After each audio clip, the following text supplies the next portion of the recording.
इस बार के कुंभ ने बहुत बड़ा एक स्टैंडर्ड सेट कर दिया है प्रयागराज में। तो मुझे लगता है कि उज्जैन किसी भी मामले में पीछे नहीं होगा। मैं गया था महाकाल मंदिर में दर्शन करने भोले बाबा का, तो वहां भी मैं पूछ रहा था कि लगभग 1 लाख प्रतिदिन सर दर्शन करते हैं लोग यहाँ पर, 1 लाख से ज्यादा। महाकुंभ को कवर करने हम लोग जब गए थे तो हमने देखा था कि विदेशों में भी कुंभ बहुत देखा गया है, बहुत देखा गया है। बड़ी बड़ी डॉक्यूमेंट्री बनी है सर। पत्रकार को सम्मान दे दो तो बहुत नुकसान भी वो झेल लेता है, उसको बहुत कुछ नहीं चाहिए होता, उसको आप सम्मान तो दो कम से कम। कुंभ को कैसे दिखाना है इस बात में कोई दो राय नहीं है कि ये सिर्फ और सिर्फ उज्जैन के ही पत्रकार तय करेंगे कि देश का मीडिया, विदेश का मीडिया उज्जैन में होने वाले कुंभ को किस तरह से दिखाए। आदरणीय नंदलाल भैया जी आपके नेतृत्व में प्रेस क्लब का चुनाव हुआ और किसको मैं सुन रहा था अभी, कोई हमारे वरिष्ठ साथी कह रहे थे कि पत्रकारिता के पेशे में और पत्रकार अगर किसी को निर्विरोध चुन रहे हैं तो ये बहुत बड़ा साहस का काम कर रहे हैं। ये बहुत मुश्किल से ऐसा होता है, लेकिन आपकी उपस्थिति, आपकी स्वीकारोक्ति और आपका अपनापन है, आपको इतना प्यार करते हैं, तो इसके लिए आपको बहुत शुभकामनाएं। और ये प्रेम, ये अपनापन, ये संगठन बना रहे, मेरी भी शुभकामनाएं। पूरी नई कार्यकारिणी और पूरे नई टीम को मेरी शुभकामनाएं। कलावती दीदी जी ने इस बात को याद दिलाया कि मीडिया के माध्यमों के बीच में जो संख्या बढ़ रही है वो बहुत बड़ी चुनौती है और पत्रकारों की बहुत बड़ी भूमिका है कि सच्चाई लिखें, और सच्चाई लिखने और निंदा करने का आपने स्वागत किया है। ये भी बहुत हिम्मत की बात है कि आप सच्चाई और निंदा की अगर स्वागत कोई कर रहा है तो ये बहुत अच्छी बात है, हम लोगों के लिए स्वागत योग्य विषय है। अब मैं सबका सम्मान करते हुए वर्तमान मीडिया की परिस्थिति और एक चैनल को चूंकि मैं हेड कर रहा हूं और विस्तार न्यूज को आप सभी ने 19-20 महीने में बहुत कम समय में बहुत आशीर्वाद दिया है, बहुत प्रेम दिया है, जिसकी वजह से आज डिजिटल में हम नंबर 1 हैं और इंस्टाग्राम में हम 1 मिलियन से ज्यादा फॉलोवर के साथ विस्तार न्यूज को आगे बढ़ा रहे हैं। अभी जब मैं आ रहा था तो मैं और मेरे स्टेट हेड अंचल शुक्ला भी हैं और मेरे एंकर विवेक शुक्ला भी साथ में हैं। तो हम लोग गाड़ी से आ रहे थे तो हम बगल में देख रहे थे बहुत कंस्ट्रक्शन चल रहा है, बड़े बड़े होटल्स बन रहे हैं।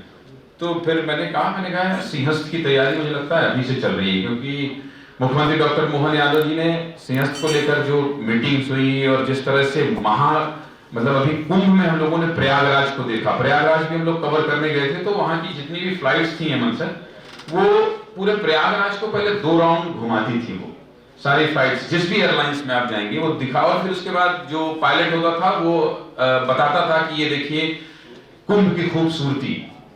तो इस बार के कुंभ ने बहुत बड़ा एक स्टैंडर्ड सेट कर दिया है प्रयागराज में। तो मुझे लगता है कि उज्जैन किसी भी मामले में पीछे नहीं होगा। अभी मैं गया था महाकाल मंदिर में दर्शन करने भोले बाबा का, तो वहां भी मैं पूछ रहा था कि लगभग 1 लाख प्रतिदिन सर दर्शन करते हैं लोग यहाँ पर, 1 लाख से ज्यादा। तो ये सामान्य दिनों की ये स्थिति है। मैं बस बहुत छोटा भाई होने के नाते आप लोगों से एक गुजारिश ये करना चाहता हूं कि बहुत सी ऐसी चीज है जब हम लोग आते हैं तो नई दिखाई देती है, लेकिन जब उसी शहर में आप रहते हैं बहुत सालों तक तो आपको लगता है कि ये तो हम देख रहे हैं जमाने से, तो वो बहुत नई चीज नहीं लगती है। पर अभी सिंहस्थ को देखते हुए मुझे लगता है कि हम सबको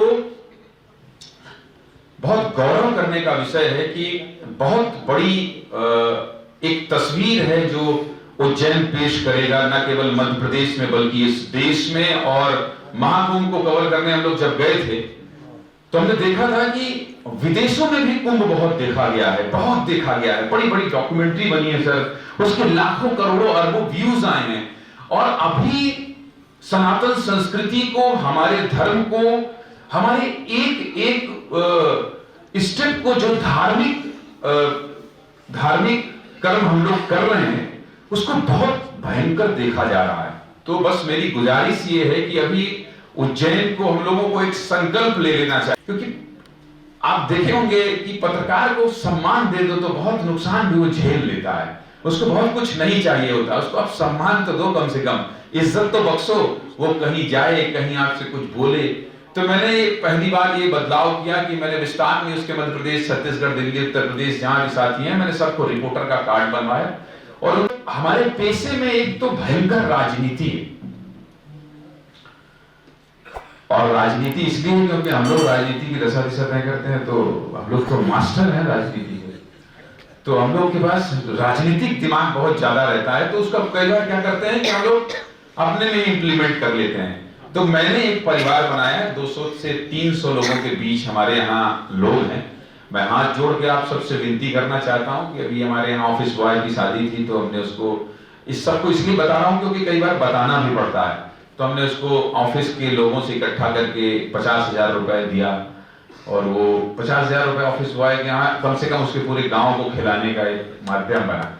तो एक प्रयास ये किया। एक बच्ची हमारे यहाँ थी, उसकी अभी शादी हुई, और शादी हुई तो उसके पिताजी दिव्यांग थे, तो हम सारे लोगों ने मध्य प्रदेश, छत्तीसगढ़ और दिल्ली के ऑफिस से मिला के उसको 2 लाख रुपए इकट्ठा करके दिया, तो उसकी शादी में भी मदद हुई। तो हम, मतलब मेरा कहने का मतलब ये है कि अगर पत्रकारिता और पत्रकार एक साथ एक परिवार की तरह बढ़े, मैं बहुत समझाने बताने लायक नहीं हूं, लेकिन मैंने जो महसूस किया इन 15 सालों में, तो ये उज्जैन के लिए, आप सबकी पत्रकारिता के ऐतिहासिक मुकाम में एक स्टोरी दर्ज होने के लिए, और सबके प्रयास से, क्योंकि आप जो लिखेंगे, याद रखिएगा, देश वही देखेगा।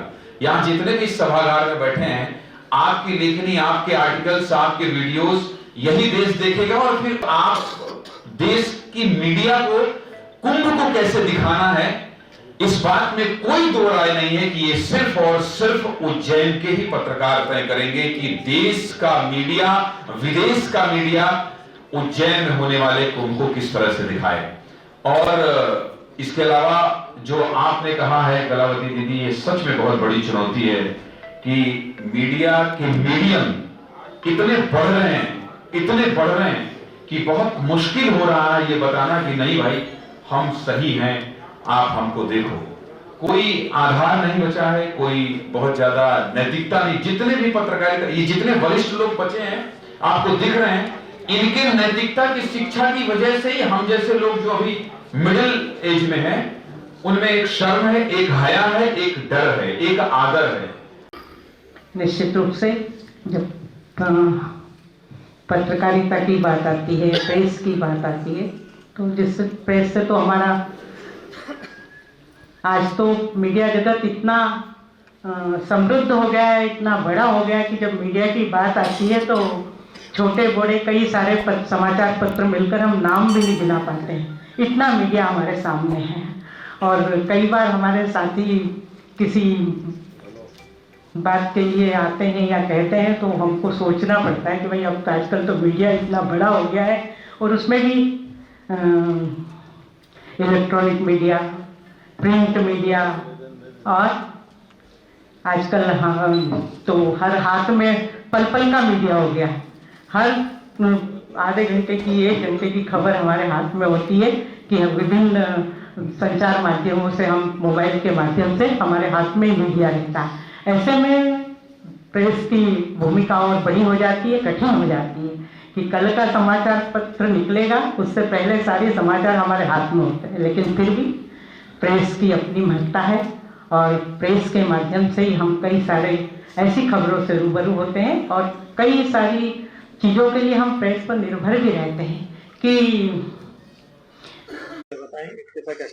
देखिए कार्यक्रम क्या था। सबसे पहले मैं आपको बता दूं कि प्रेस क्लब की एक नवीन कार्यकारिणी चुनी गई है, और सबसे बड़ी बात है, ये मैं समझता हूं प्रदेश में पहला मामला है कि निर्विरोध चुनी गई है। पत्रकारों में निर्विरोध चुना जाना एक महत्वपूर्ण मैटर है, और इसमें नंदलाल यादव जी जो है हमारे प्रेस क्लब के अध्यक्ष चुने गए हैं।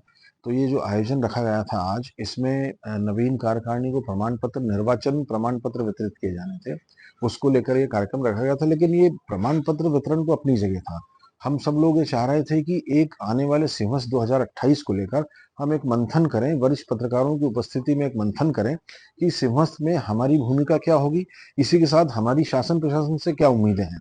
उसको लेकर एक मंथन रखा गया था, जिसमें कई वरिष्ठ पत्रकार साथियों का हमें सहयोग मिला, सानिध्य मिला, और कई चीज़ें उसमें निकल कर आई। सबसे पहले मैं आपको बताऊंगा कि जो ज्ञानेंद्र तिवारी जी जो वरिष्ठ पत्रकार हैं विस्तार न्यूज़ के, उन्होंने बताया कि पत्रकारों को, उसमें एक पत्रकारों की कार्यशाला भी इसे आप कह सकते हैं, उन्होंने बताया कि किस तरीके से पत्रकारिता होनी चाहिए, और सबसे बड़ी बात है जो दिख रहा है वही आप लिखें। और जो शब्दों का इस्तेमाल हो वो बिल्कुल सीधा सीधा हो, कोई उलझे हुए शब्द ना हो। तो ये बातें तिवारी जी द्वारा हमें बताई गई। विजय शंकर मेहता जी जो वरिष्ठ जीवन प्रबंधन गुरु हैं, उन्होंने हमें काफी कुछ मार्गदर्शन दिया पत्रकारों को लेके। साथ ही सिम्हस 2028 में क्या भूमिकाएं हमारी रहेंगी उसको लेकर भी बात हुई। आपके जो है जीतू सोनी जी वरिष्ठ पत्रकार वो उपस्थित थे, हेमंत शर्मा जी उपस्थित थे। इसी के साथ उप महाधिवक्ता हाईकोर्ट सुदीप भार्गव जी ने एक सबसे बड़ी बात कही कि आजकल कोर्ट जो भी संज्ञान ले रहा है वो प्रिंट मीडिया के द्वारा जो लिखा जा रहा है उसको लेकर संज्ञान ले रहा है। तो ऐसे समय में हम पत्रकार साथियों की भूमिका और मजबूत होती चली जाती है, और इसलिए क्योंकि जब कोर्ट हमारी बात को संज्ञान ले रहा है तो हमें क्या लिखना है ये हमें पता होना चाहिए। तो इस तरीके से सारा आयोजन था।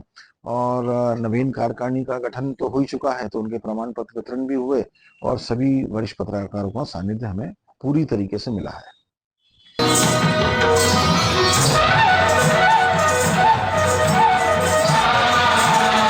शब्द में झरते हैं, भाव धरा पर शब्द में झरते हैं, कर जोरदार तालियों से कलाकारों का स्वागत करते हैं। स्वागतम शुभ स्वागतम आनंद मंगल मंगलम इति प्रियम अथ स्वागतम शुभ स्वागतम। अतिथि महानुभाव मंच पर मौजूद हैं।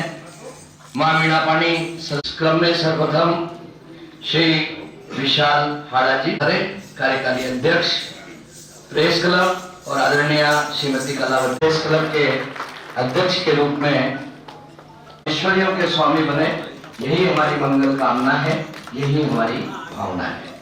इसी क्रम में आग्रह है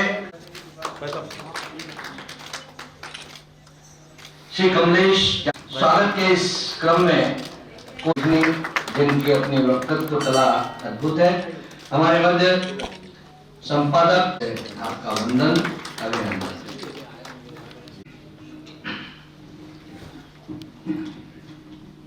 पत्रकारिता के इस युग में बड़े ही गर्व का विषय है। मैं मंच पर उपस्थित माननीय विजय शंकर जी मेहता जो हमारे प्रेस क्लब को बहुत बखूबी से संचालित किया, और उदय सिंह जी चंदे उदय आरंभ समाचार पत्र के संपादक भाटी श्री अरविंद जी भाटी, गोविंद भाई जो कि दैनिक विजय उजाला पत्र से श्री राहुल यादव प्रखर पत्रकार हैं और उनका अपना तरीका है पत्रकारिता का।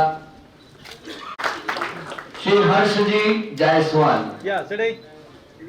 श्री हर्ष जी जायसवाल पत्रकारिता से श्री राहुल यादव प्रखर पत्रकार हैं और उनका अपना तरीका है पत्रकारिता का। श्री हर्ष जी जायसवाल, श्री हर्ष जी जायसवाल पत्रकारिता से श्री संजय पुरोहित अनुकरणीय है और जिनकी विशिष्ट भूमिका इसमें रही।